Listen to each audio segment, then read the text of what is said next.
trained to become a gymnast for 2 years in Hunan, China in the 1970s. When I was in the first grade, the government wanted to transfer me to a school for athletes, all expenses paid. But my tiger mother said, no. My parents wanted me to become an engineer like them. After surviving the Cultural Revolution, they firmly believed there's only one sure way to happiness, a safe and well-paid job. It is not important if I like the job or not. But my dream was to become a Chinese opera singer. That is me playing my imaginary piano. An opera singer must start training young to learn acrobatics. So I tried everything I could to go to opera school. I even wrote to the school principal and the host of a radio show. But no adults liked the idea. No adults believed I was serious. Only my friends supported me, but they were kids, just as powerless as I was. So at age 15, I knew I was too old to be trained. My dream would never come true. I was afraid that for the rest of my life, some second-class happiness would be the best I could hope for. But that's so unfair. So I was determined to find another calling. Nobody around to teach me? Fine, I turned to books. I satisfied my hunger for parental advice from this book by a family of writers and musicians. I found my role model of an independent woman when Confucius tradition requires obedience. And I learned to be efficient from this book. And I was inspired to study abroad after reading these. I came to US in 1995. So which books did I read here first? Books banned in China, of course. The Good Earth is about Chinese peasant life. That's just not convenient for propaganda. Got it? The Bible is interesting, but strange. That's a topic for a different day. But the fifth commandment gave me epiphany.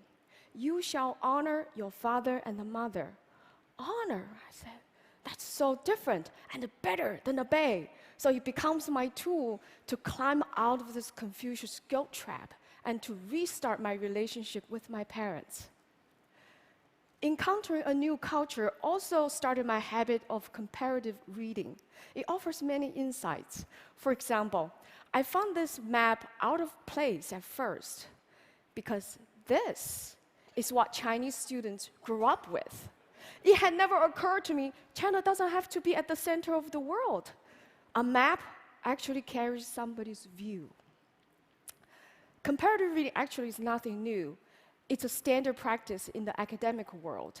There are even research fields such as comparative religion, comparative literature. Compare-contrast gives scholars a more complete understanding of a topic. So I thought, well, if comparative reading works for research, why not do it in daily life too?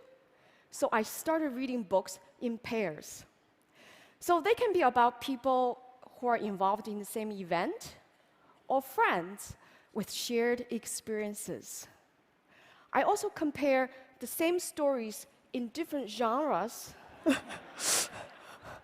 or similar stories from different cultures, as Joseph Campbell did in his wonderful book. For example, both the Christ and the Buddha went through 3 temptations. For the Christ, the temptations are economic, political, and spiritual. For the Buddha, they're all psychological: lust, fear, and a social duty. Interesting. So if you know a foreign language, it's also fun to read your favorite books in 2 languages. Instead of loss in translation, I found there's much to gain.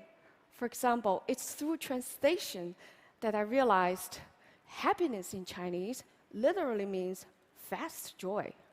Woo. And bride in Chinese literally means new mother. Uh-oh. Books have given me a magic portal to connect with people of the past and the present.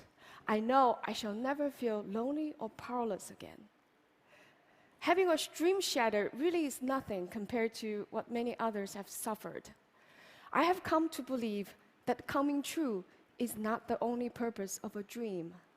Its most important purpose is to get us in touch with where dreams come from, where passion comes from, where happiness comes from. Even a shattered dream can do that for you. So because of books, I'm here today, happy, living again with a purpose and clarity most of the time. So may books be always with you. Thank you. Thank you.